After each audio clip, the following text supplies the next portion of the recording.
Hello बच्चों, क्या हाल चाल। बच्चों को दर्श का स्वागत करता हूँ मैं आपके अपने यूट्यूब चैनल डीके इंस्टॉलेमा। तो प्यारे बच्चों, हम लोग जो क्लास 9 और 10 की मैथ शुरू कर चुके थे। आज से हम लोग क्या करेंगे, क्लास 12 की मैथ शुरू करें, ठीक है।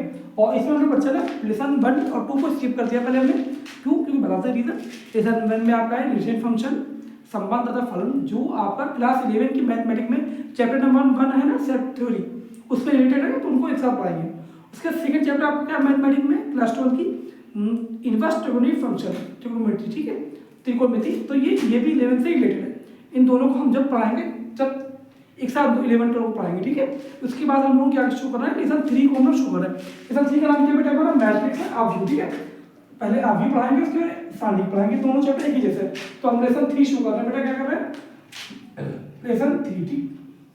ये लिखा हुआ आपको बेटा कि मैं अभी वीडियो रिकॉर्ड कर रहा था, पर यार चमगादड़ लग गया था तो गड़बड़ हो गई थी। मैंने निकाल दिया, डाइवर्शन होता है, ठीक है। तुमने क्या पढ़ा था, मैट्रिक्स। अभी आप इधर ध्यान मत देना, इधर ध्यान देना। मैट्रिक्स पढ़ रहे हैं। मैट्रिक्स क्या होता है, आव्यूह। देखो आव्यूह होता क्या, संख्याओं को आयताकार या वर्गाकार रूप में लिखना ये आव्यूह कहलाता है। फॉर एग्जांपल मेरे पास है, तो वो पहले बता दी मैंने, आव्यूह पढ़ाऊं फिर सारणी पढ़ाऊंगा, ठीक है।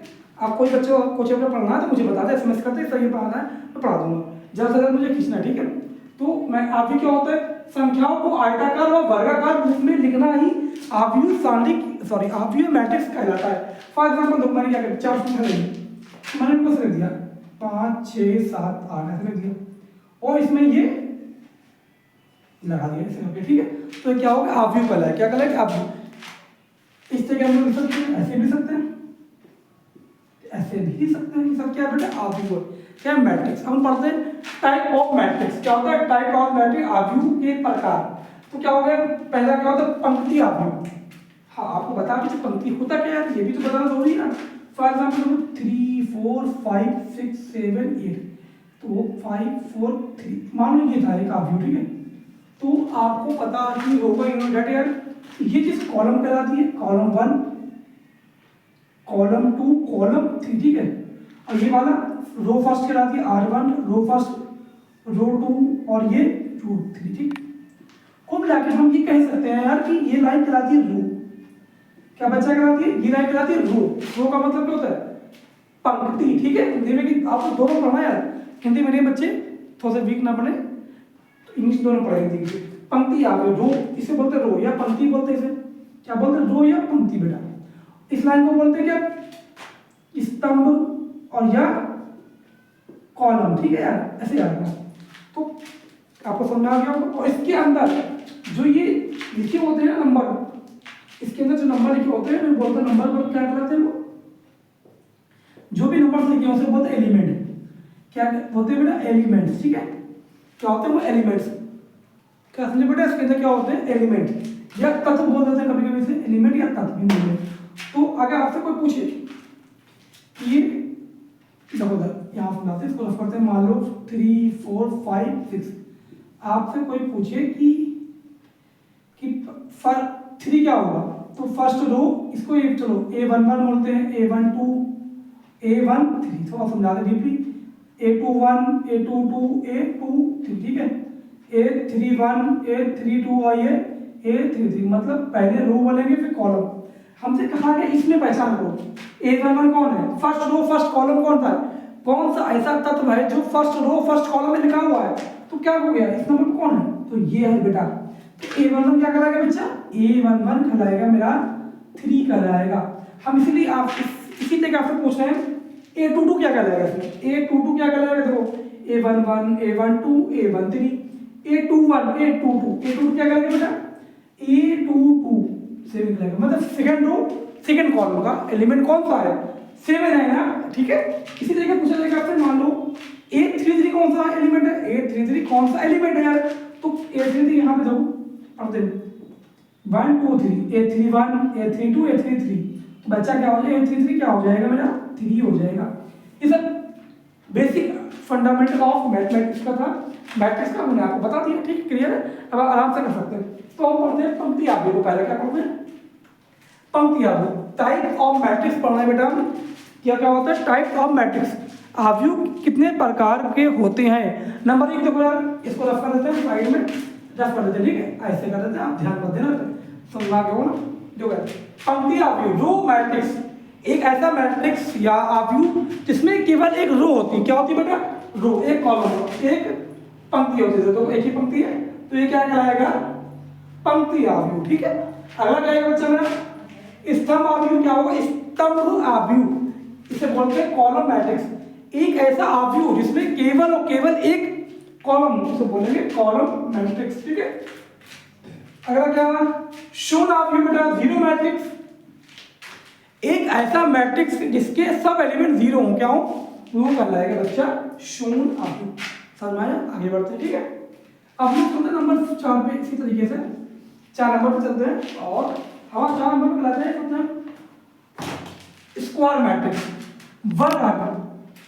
थोड़ा सा इधर गया ना, चेक कर लो कैमरा प्रकट नहीं कर रहा है, नहीं कर रहा है। ठीक है, क्या होगा? वर्ग आव्यूह बोलते हैं। क्या बोलते हैं? वर्ग, वर्ग आव्यूह। ठीक है, वर्ग आव्यूह मतलब स्क्वायर मैट्रिक्स। इसमें जितने रो होंगे बेटा, जितने रो होंगे उतने ही कॉलम होंगे, जितने रो होंगे उतने ही कॉलम होंगे।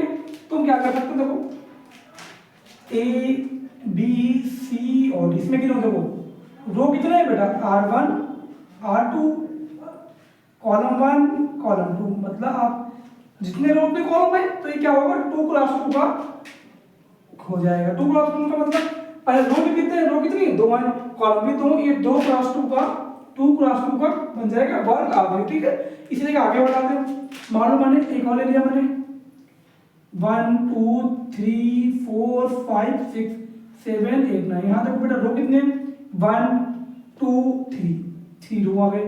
कॉलम कितने? 1 2 3। तो ये क्या होगा बेटा? 3 क्रॉस 3 का। तो वर्ग आव्यूह एक ऐसा आव्यूह होता है ना जिसमें रो और कॉलम बराबर होते हैं, उसे क्या बोलते हैं? वर्ग आव्यूह या स्क्वायर मैट्रिक्स। ठीक है, क्या बोलेंगे बच्चा? Square matrix. चलो आगे बढ़ते हैं। अगला नंबर क्या बना?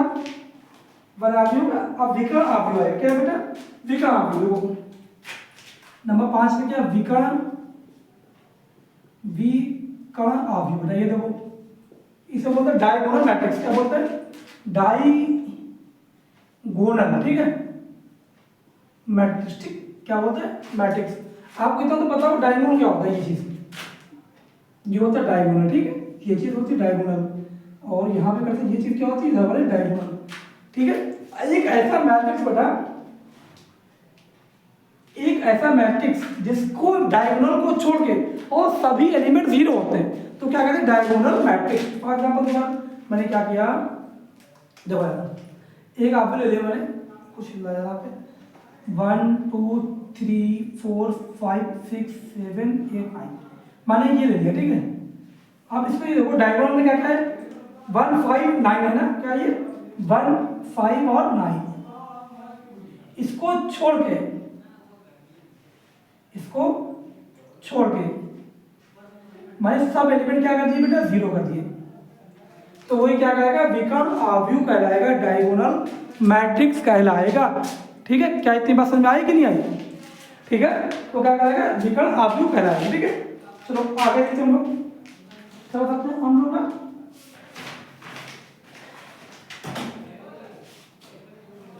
अगर क्या हमारा इसको रफ करते हैं, इसको रफ करते हैं। ठीक है, चलो आगे बढ़ते हैं। थोड़ा सा रह गया है, फिर बनाते। ठीक है,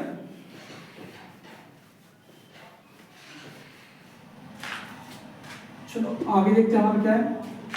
आगे नंबर पे हमारा होता है बेटा तथा फिर चलानी है पढ़ी। ठीक है, तो अगला आदेश अभी लगेगा, ये भी हो गया।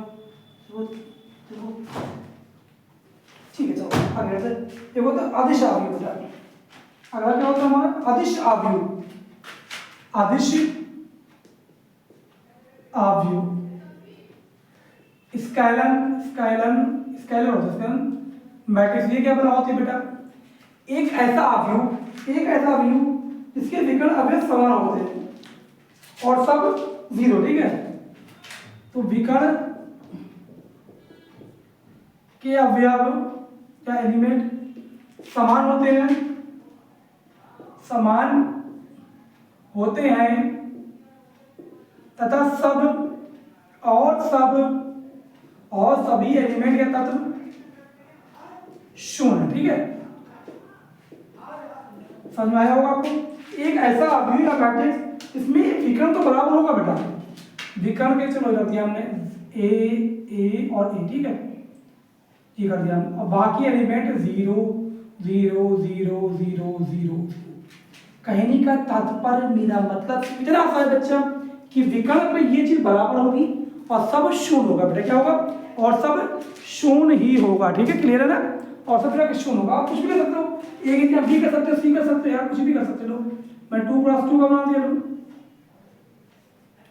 ठीक, 2x2 बना दिया, क्या दिक्कत है यार, कितनी बात समझा कि चलो आदेश अवयव का तुम्हारा। उसके बाद हमारा आता है इकाई अवयव, इकाई या तत्समक अवयव, इकाई या तत्समक अवयव, ठीक है, इसे बोलते हैं आइडेंटिटी मैट्रिक्स, ठीक है, क्या होता है आइडेंटिटी मैट्रिक्स। इसका कहने का मतलब बेटा ये होता है आइडेंटिटी में यहाँ पे 1 1 होगा, सारे उसमें डायगोनल 1 होगा, बाकी 0 होगा, ठीक है, डायगोनल क्या होगा बच्चा 1 होगा, जैसे तो मैंने क्या किया 1 0 0 1, ये देखो डायगोनल क्या हो गया बराबर 1 1 है ना, तो 1 1 1 0 0 0 0 0 0। तुम कहने का मतलब बेटा यही है कि डायगोनल में 1 होगा, बाकी सब 0 होगा, तो सब क्या हो जाएगा बेटा मेरा, ठीक है, वो क्या हो जाएगा बेटा इकाई या तत्समक अवयव, ठीक है, क्लियर है ना। चलो आगे बढ़ते हैं, चुनी मुनी बातें करते हैं, आराम से बढ़ते हैं, ऐसे आई से प्रेस करते हैं, ठीक है, इसीलिए आई से ऊपरी त्रिभुज का अवयव, ठीक है। अगला है हमारा रफ करते हैं, ठीक है, अगला लेते हैं ऊपरी त्रिभुजाकार अवयव, ठीक है, ऊपरी त्रिभुजाकार अवयव। अगला है ऊपरी त्रिभुजाकार अवयव, ठीक है, upper triangular matrix, upper triangular matrix. देखो ये क्या होता है, इसमें बोला गया है देखो नीचे वाले ऊपरी वाले, तो यहाँ पे तो मैंने कुछ भी लिख दिया, 1 2 3 समझना पड़े 4 5 6 7 8 9। अब यहाँ पे देखो यार समझो पहले, बात में काम करेंगे, ठीक है। तो ये है हमारा क्या विकर्ण है बेटा ना, क्या है विकर्ण है, विकर्ण के ऊपर देखो, विकर्ण में कोई नंबर चलेगा, विकर्ण कुछ भी हो, विकर्ण कोई भी नंबर हो, कोई भी नंबर, कोई भी संख्या या नंबर, कोई भी एलिमेंट हो सकता है, ठीक है, परंतु विकर्ण के नीचे के सभी अवयव शून्य होंगे, नीचे के सभी एलिमेंट बराबर शून्य, ठीक है। कहने का मतलब तात्पर्य सिर्फ इतना है यार, विकर्ण में कुछ भी लिख दो तुम यार, विकर्ण में कुछ भी लिखो, ऊपर वाले कुछ भी लिख दो, बट ये नंबर विकर्ण के जो नीचे है ना, ये 0 होना चाहिए। क्या बात दिमाग में बैठी, इतनी सी बात है, ठीक है, क्लियर हुआ। चलो आगे बढ़ते हैं, आगे करते, ठीक है, चलो आगे करते हैं। पता मेरे अब्बा का फोन आ रहा था, तो मोबाइल पे लगा तो मैं देख रहा था, एक कॉल आ चुके 2 कॉल, तो इससे मैं बार देख रहा हूँ उधर ऊपरी त्रिभुजाकार हो गया। अब आगे बढ़ते हैं, ऊपरी निचला त्रिभुजाकार आपको, ठीक है, अगर क्या निचला त्रिभुजाकार अवयव, उल्टा हो जाए त्रिभुजाकार अवयव, ठीक है, लोअर ट्रायंगुलर मैट्रिक्स, ठीक है, उल्टा हो जाएगा, आपके पास ऊपर वाला 0 हो जाएंगे और ये कोई नंबर हो सकता है, ठीक है, क्या होगा ये कोई नंबर हो सकता है। फायदा तो होगा। अब हमने क्या किया, देखो A B C D E F G H I, ठीक है, ये 9 नंबर लिए मैंने, समझना। अब यहाँ विकर्ण कहाँ बेटा, विकर्ण क्या है मेरे पास, देखो ये विकर्ण क्या है, ये ना विकर्ण, ये ठीक है। अब नीचे जो नंबर कोई हो सकते हैं, विकर्ण में कुछ हो सकता है, तो ऊपर 0 हो जाएगा, सब कुछ क्या हो जाएगा बेटा, ऊपर हो जाएगा 0 हीरो हीरो, ठीक है, ऊपर 0 हो जाएगा, बस इतना सा फर्क है। तो क्या उल्टा क्या, विकर्ण कोई भी एलिमेंट हो सकता है, यानी क्या लिखेंगे, विकर्ण कोई भी नंबर, विकर्ण कोई भी एलिमेंट, ठीक है, कोई भी एलिमेंट चलेगा ना, विकर्ण के नीचे विकर्ण के ऊपर सभी एलिमेंट क्या होंगे बेटा, जीरो होंगे, सभी एलिमेंट जीरो। क्या इतनी बात समझ आई कि नहीं? ठीक है, क्लियर चल रहा है? इतनी बात आपके दिमाग में आ जानी चाहिए, ठीक है। चलो तो मेरे प्यारे बच्चे, आज हम लोगों ने क्या पढ़ा, matrix and type of matrix, आव्यूह क्या होता है, आव्यूह के प्रकार क्या होते हैं। कल हम इसी क्लास को आगे बढ़ाते हुए नेक्स्ट लेवल पे ले जाएंगे, आव्यूह की समानता क्या होती है, गुणधर्म क्या होते हैं, ठीक है, और जोड़ना कैसे आता है, घटाया कैसे आता है, आव्यूह का गुणा कैसे होता है, इसकी वीडियो कल हम बनाएंगे, ठीक है। तो मेरे प्यारे बच्चे, अगर आप हमारे चैनल पर नए हो यार तो प्लीज़ इसको लाइक शेयर कमेंट करो, सब्सक्राइब जरूर करके देना, ठीक है। अगर आए हो लाइक शेयर जरूर करो, कमेंट जरूर करना यार, और हाँ सब्सक्राइब जरूर करके देना। मिलते हैं आपको नेक्स्ट वीडियो में। Thank you for watching video.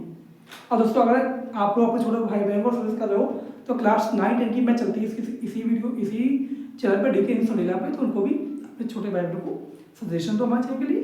मिलते हैं नेक्स्ट वीडियो में। Thank you.